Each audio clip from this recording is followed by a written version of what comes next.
Olá, na entrevista de hoje da nossa Liga de Neurocirurgia da Faculdade de Medicina da USP, estamos aqui com o Dr. Fernando, fundador da nossa Liga, e essas entrevistas têm o intuito de mostrar um pouco como que é a vida depois da residência, no começo.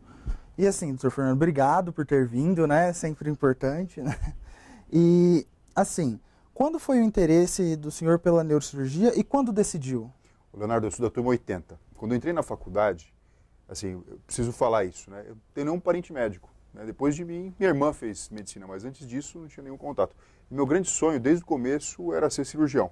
Inicialmente, eu me interessei pela cirurgia cardíaca.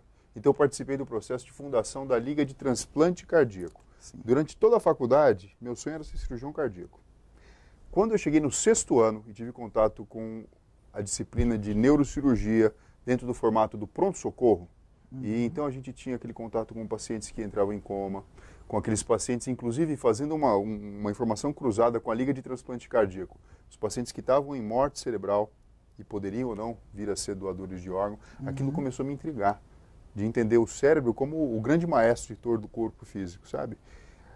E então, no 6º ano foi quando eu decidi fazer a transição, porque até então minha vontade era fazer cirurgia cardíaca. Eu decidi, então, fazer neurocirurgia. E foi nesse contexto que eu participei da fundação da Liga de Neurocirurgia, porque eu sei que existe a grade que é pensada pelos professores, pelo corpo docente, mas as ligas, a história delas é justamente o contrário. São os alunos, na verdade, buscando um conhecimento, talvez um pouquinho antes do tempo, para meio que fazer um test drive ou experimentar o que seria se você optasse por aquela opção de carreira médica. Sim, sim. E quanto assim, aí você decidiu, fez neurocirurgia e a vida na residência? Como que foi? Bom, você sabe que a residência de neurocirurgia, pelo menos na minha época, e acredito que Ainda continue. ainda é assim, ainda continue dessa forma, é uma das residências consideradas mais pesadas. Né? Pesada em termos de carga de responsabilidade mesmo, de necessidade de destreza manual fina, de algumas resistências, né, como, por exemplo, suportar, às vezes, um plantão que tenha sido mais trabalhoso. Então, acaba sendo um pouco de resistência física, psicológica e emocional, né, para você conseguir superar. Porque enquanto você está aprendendo algo extremamente delicado, você está aprendendo algo extremamente humano, que é justamente essa transição entre a vida e a morte, né, situações de sequela, situações de sobrevivências ou não. Então, assim, é um momento intenso e, eu diria para você, inesquecível na vida de quem optou por ser médico e seguir a carreira de neurocirurgião. Sim, sim. E como neurocirurgião, qual foi o melhor e qual foi o pior momento da sua carreira? Em situações, assim. Eu acho que, assim, o melhor momento, se eu pudesse lembrar aqui, seria... Veja, eu estou tentando recordar o melhor momento emocional, porque existem vários, né? Por exemplo, quando eu fiz o doutorado, foi muito emocionante a defesa do doutorado. Quando eu participei da prova para obtenção do título de professor livre-docente, né, em 2000, putz, foi... mas assim, quanto a neurocirurgião mesmo, eu acho que depois que eu concluí a residência e fiz a primeira cirurgia, desde a indicação até o procedimento cirúrgico como um todo, até a alta do paciente, esse processo todo é extremamente gratificante. Essa autonomia. Sim, porque você fica feliz. Você fala, eu passei por um processo pedagógico intenso, que foi 6 anos de medicina, mais 5 anos de neurologia e neurocirurgia, e eu me sinto apto agora para fazer um diagnóstico e tratar uma pessoa, do ponto de vista neurocirúrgico. Acho que foi o mais emocionante. Os mais difíceis... Eu acho que, assim, aprender a lidar com essa questão da vida e a morte, da sequela, às vezes da frustração, porque a gente sabe que nem tudo depende da gente, mas quando você está com um paciente na sua mão e cabe a você resolver, você torce pelo melhor. Então você não quer que tenha um desfecho diferente, você entende a sua impotência como homem e como médico perante, enfim, o destino. Né? Mas, assim, essa situação, às vezes, ela é frustrante, porque você tem vontade de salvar todo mundo mesmo. Se você pudesse, você gostaria de salvar todo mundo. Sim, sim. E assim, para o pessoal da Liga, quando a gente fala, não, eu acho que eu quero fazer neurocirurgia. Aí sempre vem um amigo que fala assim, não, você vai ser neurocirurgião, você não vai ter nenhuma qualidade de vida. Vai ter dinheiro, mas não vai ter tempo para gastar. Você concorda com isso? Eu discordo e olho para quem está prestando atenção na gente aqui agora. Isso não é verdade, tudo depende da sua organização. Isso não tem correlação com a especialidade que você vem escolher. Agora é lógico, você precisa se preparar.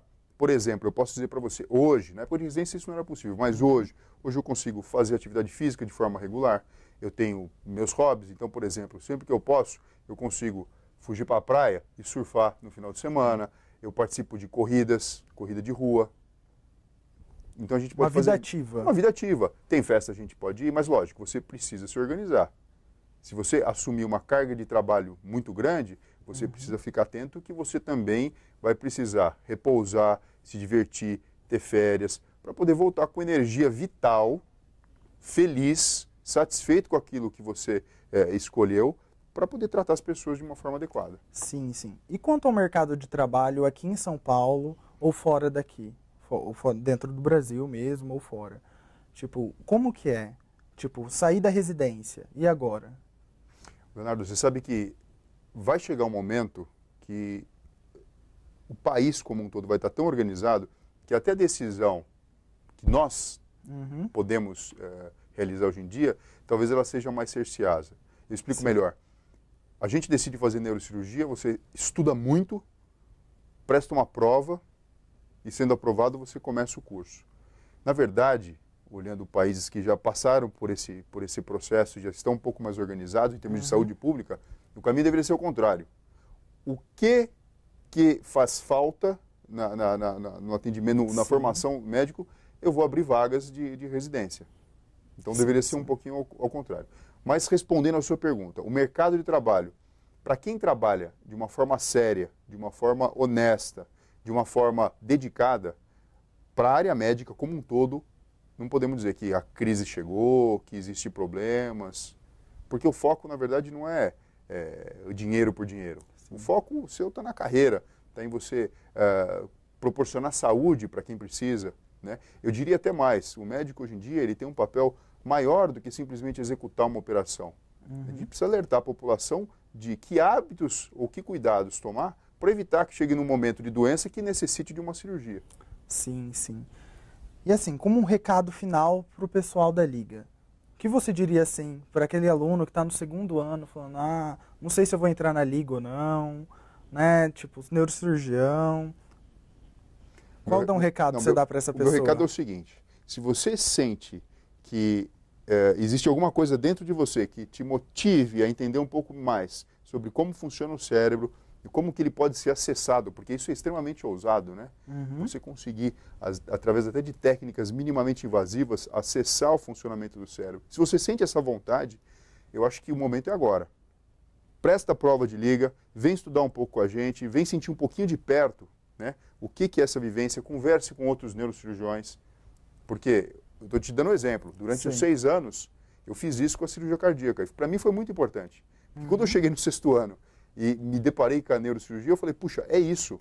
Talvez se eu tivesse não prestado atenção a essa minha vontade inicial de ser cirurgião cardíaco, tivesse deixado para lá, eu não teria as respostas certas no momento que é da decisão da prova de residência, né? Então, de repente, uma pessoa tem muita curiosidade nisso que eu falei agora, da parte da neurociência aplicada ao procedimento cirúrgico. Sim. Tem contato com a Liga e, de repente, puxa, bem interessante, mas não é isso que eu quero. E ótimo, a Liga com isso cumpriu o papel, que foi te passar informação antes que você fizesse uma decisão inadequada. Te direcionar, né? Muito obrigado, Dr. Fernando, pela presença e pela entrevista. Muito obrigado a vocês.